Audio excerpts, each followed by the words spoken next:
글로벌 외신 브리핑 박지영입니다. 첫 소식입니다.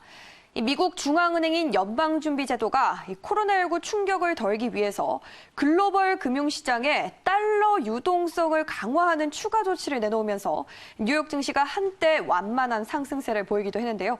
자세한 내용은 파이낸셜 타임즈의 보도로 확인해 보시죠. 미 연준이 글로벌 달러 유동성을 강화하기 위한 추가 조치를 발표했습니다. 각국 중앙은행들이 보유한 미국 국채를 맡기면 달러를 공급하는 레포 거래인데요.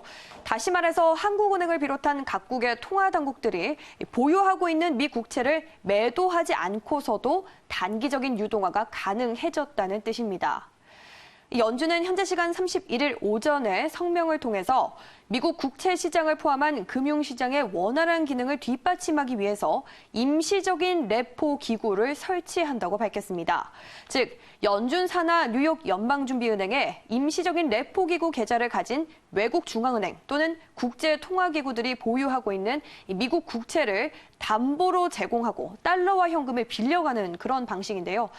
연준은 또 여기에 오버나이트 거래지만 필요한 만큼은 차환이 가능할 것이라고 설명했습니다.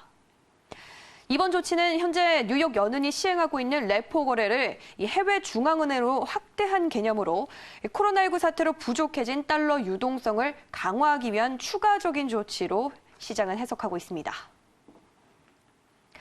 다음 뉴스입니다.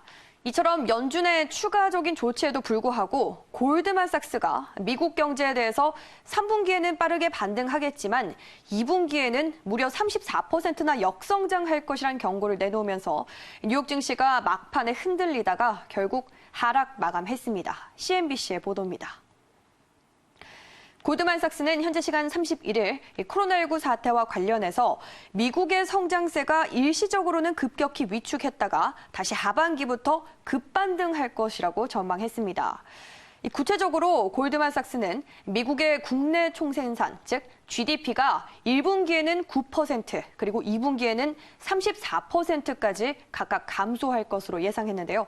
이 34% 역성장은 2차 세계대전 이후 가장 낮은 성장세로 전해졌습니다.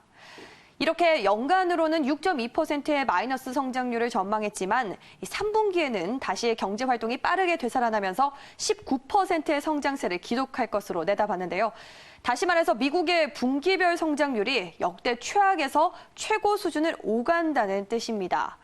하지만 주간 실업수당 청구 건수가 무려 550만 건까지 늘어날 것으로 전망하면서 실업률은 15%까지 치솟을 것으로 예상했는데요.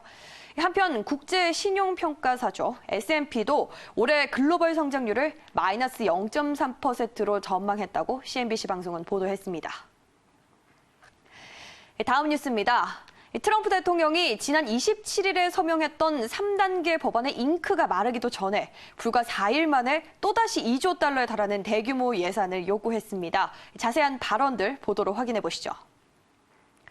트럼프 대통령이 현재 시간 31일 코로나 대응을 위한 4단계 예산으로 2조 달러에 달하는 인프라 예산 법안을 처리하자고 촉구했습니다.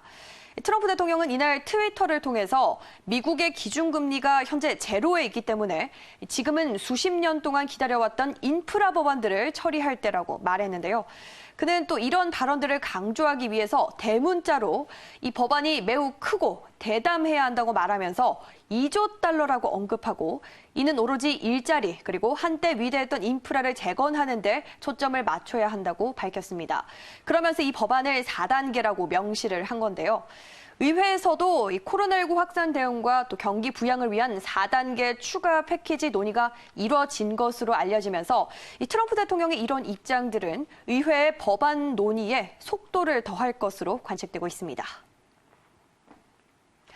마지막 뉴스입니다. 주요 20개국이죠. G20이 코로나19 대응을 위한 액션 플랜, 즉 행동 계획을 오는 4월 15일까지 내놓기로 했다고 밝혔습니다. 지난 23일에 이어서 약 일주일 만에 다시 회의를 열고 이처럼 결정을 한 건데요. 외신으로 확인해 보시죠.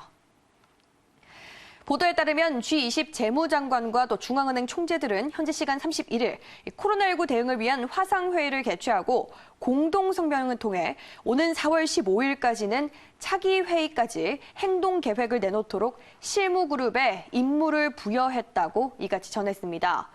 G20 재무장관과 또 중앙은행 총재들은 행동 계획에서 저소득 국가의 채무 취약성 위험을 다루고 신흥국의 금융 지원 등의 내용이 포함될 것이라고 설명했는데요. 또 코로나19 사태에 대한 대응으로 각국이 취한 규제와 감독 조치들을 조율하기 위해서 금융안정위원회와 협력하기로 했다고도 밝혔습니다. 이 외신에 따르면 이날 IMF 총재는 화상회의에서 G20 국가들이 최빈국을 위한 컨센서스를 형성하기 돕기 기대한다고 말했는데요. 그러면서 코로나19 사태와 관련해서 G20 국가들이 이미 취한 조치들을 환영하면서도 올해 글로벌 경제 성장의 부정적인 전망, 즉 경기 하강이 신흥국과 또 저소득 국가에 미칠 영향을 매우 우려한다고 강조한 것으로 전해졌습니다. 글로벌 외신 브리핑 1부에서 준비한 순서 여기까지입니다. 저는 잠시 후 2부에서 다시 돌아오겠습니다.